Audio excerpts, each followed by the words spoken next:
واش عمرك حسيتي بحال الحياة ولات ثقيلة عليك، كضحك مع الناس ولكن في الداخل ديالك فيه واحد الحزن عميق ويمكن ما تعرفش حتى علاش؟ هاد الإحساس ماشي ضعف وماشي قلة الإيمان، هذا ممكن يكون الاكتئاب، واحد الحالة نفسية كيعيشها بزاف ديال الناس، نقدروا نقولوا ملايين ديال الناس في العالم، ويمكن حتى انت تكون كتعاني منها بلا ما تعرف.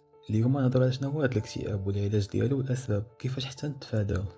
أولا شنو هو الاكتئاب؟ الاكتئاب ماشي غير حزن وصافي، ولكن حالة نفسية كتأثر على طريقة التفكير ديالك والإحساس وسلوك الشخص اللي كيعاني منه.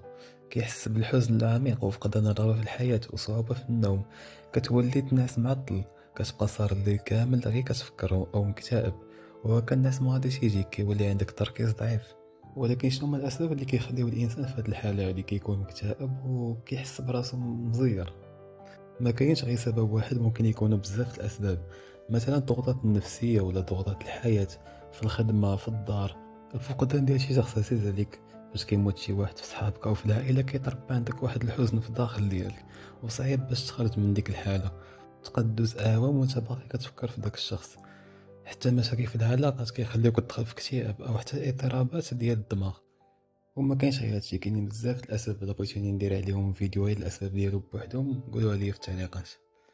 دابا عرفنا شنو هو الاكتئاب وعرفنا الاسباب، دابا خصنا كيفاش نعالجو. اول حاجه خصك تعترف انك محتاج مساعده، محتاج شي واحد اللي يوقف معاك. ثاني حاجه العلاج النفسي مع مختص كيعطينا نتائج فعاله، في حالات معينه يقدر الطبيب يعطيك ادويه مضاده للاكتئاب. واهم حاجه في هادشي كامل خص يكون شويه الدعم من عائلتك وحتى صحابك، ضروري، لان الهضره الزوينه تقدر تغير نهار كامل. كيفاش نتفاداو الاكتئاب؟ نظم وقتك، نعس مزيان وكل مزيان، حاول دير الرياضة، عمر وقتك ديما، هضر على المشاعر ديالك باش كتحس، ما تكتمش، حاول ديما تبقى تفرغ المشاعر ديالك، قلل من مواقع التواصل، حاول تنقص من الريزات، وحاول يكون المحيط ديالك ناس إيجابيين.